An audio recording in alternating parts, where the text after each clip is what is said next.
Professor Screamore's SkyWinder.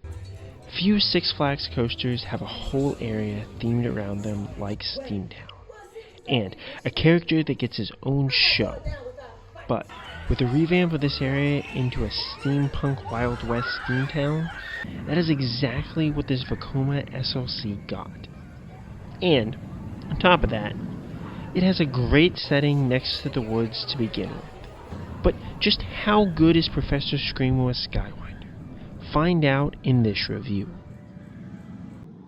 Vekoma debuted their inverted coaster in 1994 with Condor at Wallaby Holland to compete with B&M's inverted coaster that debuted as Batman the Ride in 1992. This was seen as a cheaper option for parks wanting an inverted coaster, though they have been known to be very rough by many coaster enthusiasts. In 1995, 8 different parks received Vekoma SLC, with Adventure World, now Six Flags America, being the 5th park to open one that year, with Mind Eraser. This would be a 689-meter standard layout, which is the most common version of an SLC. The original trains for this coaster featured padding by one's head that can be very restrictive, and as you will bounce around on these coasters, these can make it very easy for you to bang your head.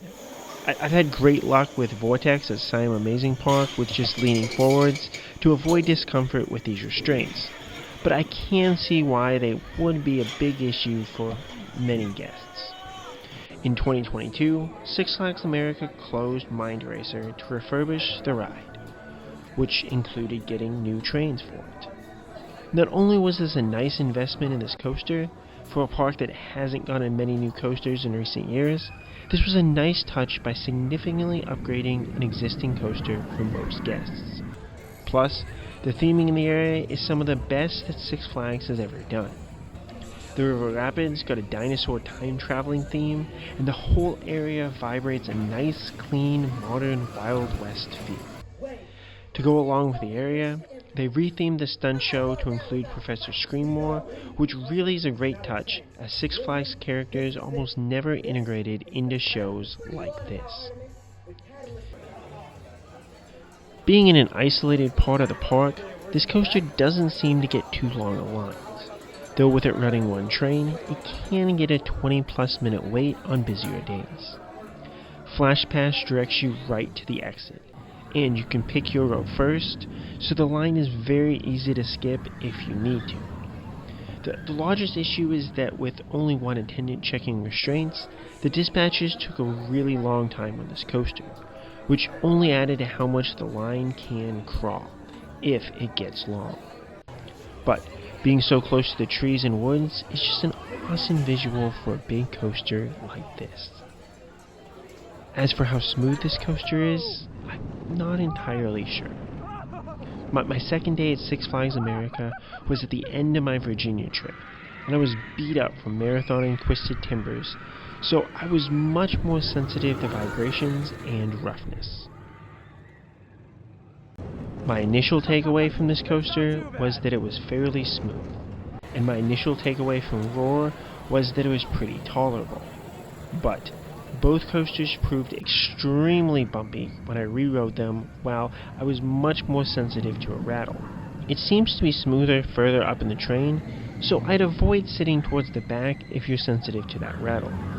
But a rattle should be a fun bit of character on a coaster like this. After going up the lift hill, which is always freaky on these as there is nothing beneath you as you climb up, the first curve drop is solid, and I like these on SLCs much better than the ones on B&M inverts, as you can really feel the drop.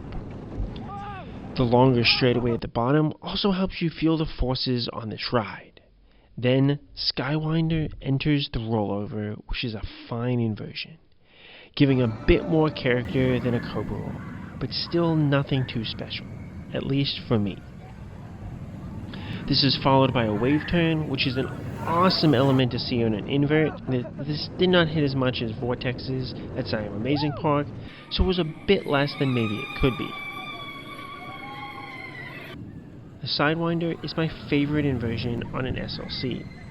as it offers a bit of float over the top and is just an overall fun element. The following helix offers some forces while giving riders the feeling of flying before 2 consecutive inline twists.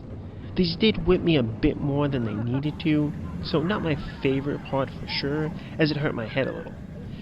Then you have a few mild turns that send you into the brake run. Fortunately, missing that powerful helix that Vortex has. Overall, how good is Professor Screamore's SkyWinder? I generally like SLCs. This does a fine job at executing its elements from a good drop to fun inversions and a few enjoyable turns. The roughness did bother me on my later rides, but that could have just been that I was too beat up to enjoy roughness on that day. This should be a fine generic SLC with new vest restraints. I rank it highly, assuming that my smoother rides were more the norm, placing it as my favorite SLC and right above Tigress at Busch Gardens Tampa Bay. I have really enjoyed that Skyrocket 2 layout with its drop, hang time, and power, but the positive G's have been messing with me a little bit more on recent rides. I place it right below Alpengeist at Busch Gardens Williamsburg, which is my favorite B&M invert. I'm not a large fan of the power and whip on B&M inverts, but Alpengeist is pure power as you feel pushed into your seat for the whole first half, which is a large improvement over Batman the Ride clones, especially for me. Individual elements, including the first drop, are not as good and pronounced on Alpengeist as, say, Professor Screamore SkyWinder, but it's a trade-off. What has your experience on Professor Screamore SkyWinder been? Do you like the theming in Steamtown? Let me know, and as always, Capcoon Crap.